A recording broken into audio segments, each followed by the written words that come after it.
Hi and hello to DNSG Interworld and Family.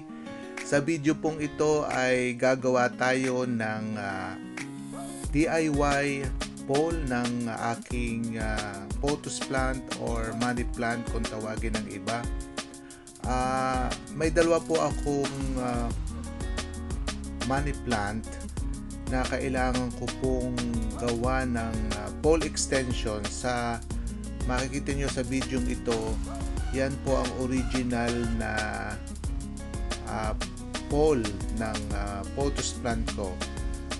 So lumalaki na po siya, so kailangan po nating lagyan o dugtungan ng extension pole ang money plant na ito. Kung makikita nyo, yan po ang original na nabili ko na poles galing sa garden center, at makikita nyo na nagiging lumalaki na at lumalago na yung pothos plant ko. So ang ginawa ko at sa naisip kong magandang paraan, itong bamboo stick na ito ay ipasok o itusok sa pipe, sa original pipe na pole na nabili ko sa garden center, na alam kong makakatulong sa paggawa ng aking extension. Ito po yung mga bamboo stick at yung original sanang kahoy na yan ang gagamitin ko, cable ties, scissor, gunting at lagari. So ayan po ang mga material na ipinrovide ko. Babalutan ko siya ng ganitong hash coconut na binili ko sa garden center. Paghahatiin ko itong dalawang to at irarap ko dito sa posting kawayang inilagay ko. Ito sana ikakabit ko na kahoy na nakita ko sa kakahuyan, pero parang magi-struggle ako dito kasi mabigat siya, at beside poproblemahin ko kung paano mag-connect doon sa original na pagapangan. So nagka-idea ako na yun na lang bamboo stick na ginagamit ko dito sa garden ko ang pagsamasamahin ko para kumapal. Guys, bali ito gugupitin ko sa gitna kasi dalawa nga yung aking money tree. So hahatiin ko na lang to. Binili ko to sa garden center. Nakalagay dito ay, let me see, ayan, nakalagay siya ay multi-purpose liner. I don't know kung anong tawag talaga dito, pero ang tawag ko ay coconut hash.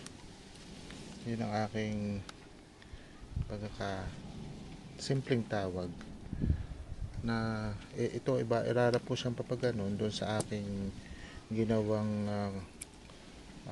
coconut bamboo stick para maging mataas siya. Short siya pero pagtaas na lang saka ko na lang sulit siya dadagdagan. So guys, simulan na natin po. Ang una kong ginawa po ay nilagyan ko ng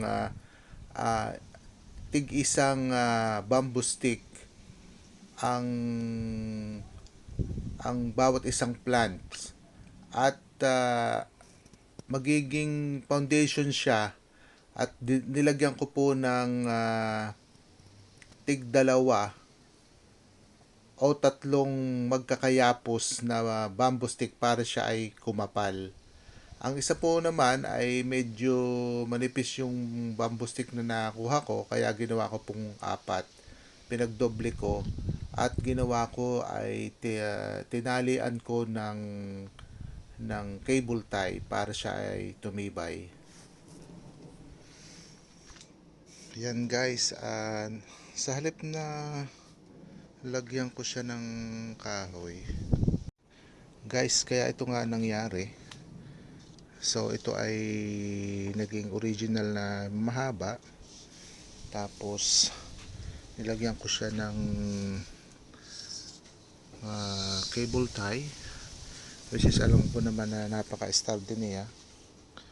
Tapos ito, dahil mapayat itong bamboo stick na to, naging 4 sila plus yung original na nasa gitna, so naging 5 sila. So ideal na mataas na siya. Yung aking money plant ay magiging masaya na, dahil ito, katulad nito guys, kailangang ilagay ko na siya dyan pataas kasi wala na siyang pagapangan, kasi putol nga siya. Yun yung original na binili ko sa garden center, yan lang yan. So ito extension na yan, ginawa kong extension, which is ito, katulad nito, tataas sila, wala silang pagapangan. So yan guys, itutuloy ko ulit yung paggawa ko to, at kakapitan ko na yung, ewan ko kung anong talagang tawag doon sa yung hash coconut. Puputulin ko itong mga cable tie na to para hindi siya maging sagabal sa pagrarap ko, na katulad ng ganito, irarap ko siya katulad niyan, irarap ko siya.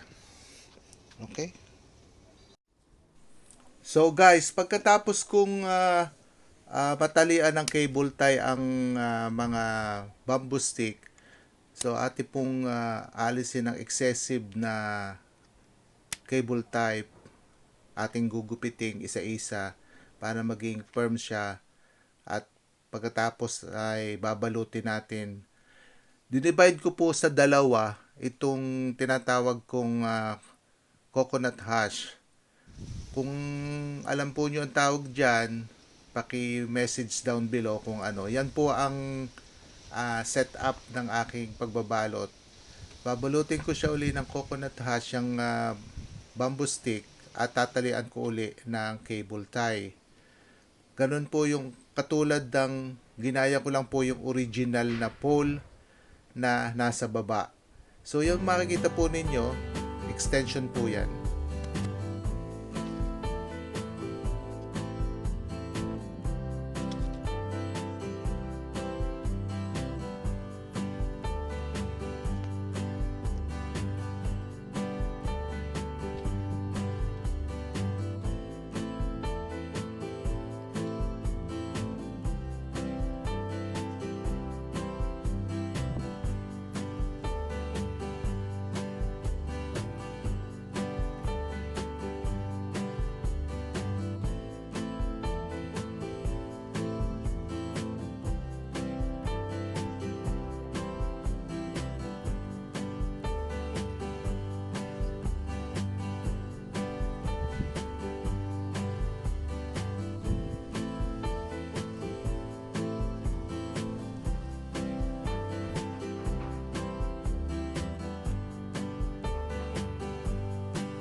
So guys, nasa pangalawa na po tayong pots ng aking money plant or pothos plant.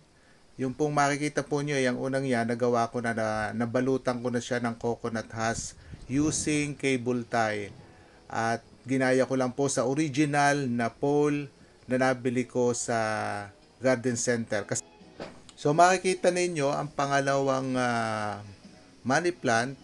Yan po, pinakikita ko po sa inyo na ganyan po yung pagbabalot na ginawa ko sa bamboo stick.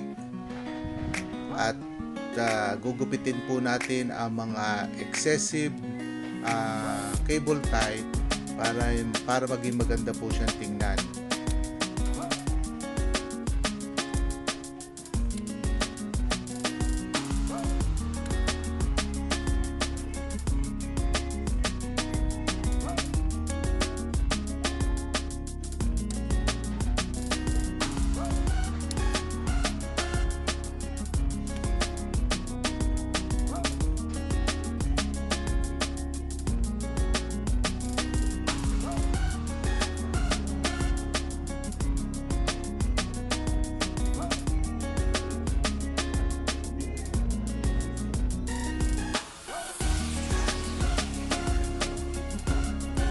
So guys, ulitin po natin ang naunang proseso para mabalutan natin ang bamboo stick using this coconut husk.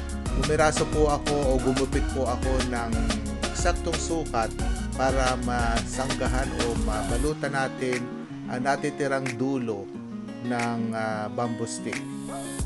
Same proseso po rin po yan. Babalutin natin using coconut husk at sa pamamagitan ng cable tie. So yan po, nagawa ko na. Makikita po ninyo na okay na siya. Ito yung pinagduktungan, guys. Ito yun. Yan ang original. So ang gagawin ko dito, hindi pa ito finalize. Bibili ako ng tali na makakapagpulupot pa rin sa kanya at makakapagpatibay.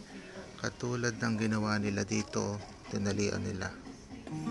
So, guys, siguro naman magkakaroon na ako ng magandang money plant na mataas pa sa akin ang pagkakapitan nila. So I will show you in my next video, or maybe kung ano ang progress nitong aking money plant. Thanks for watching, guys.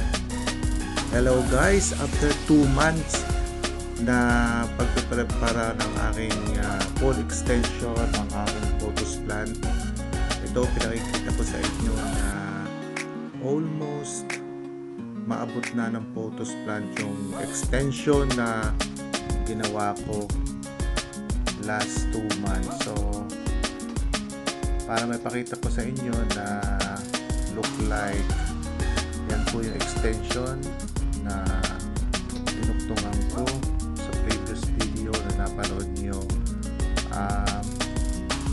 Masasabi kong successful po ang extension pole na ginawa ko at ang aking photos or money plant ay looking healthy.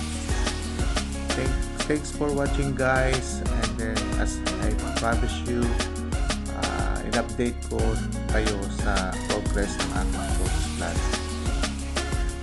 If you like this video, please don't forget to leave your comment, like, and subscribe my YouTube channel at DNSG Interworld. See you next, guys, on my next video. Bye!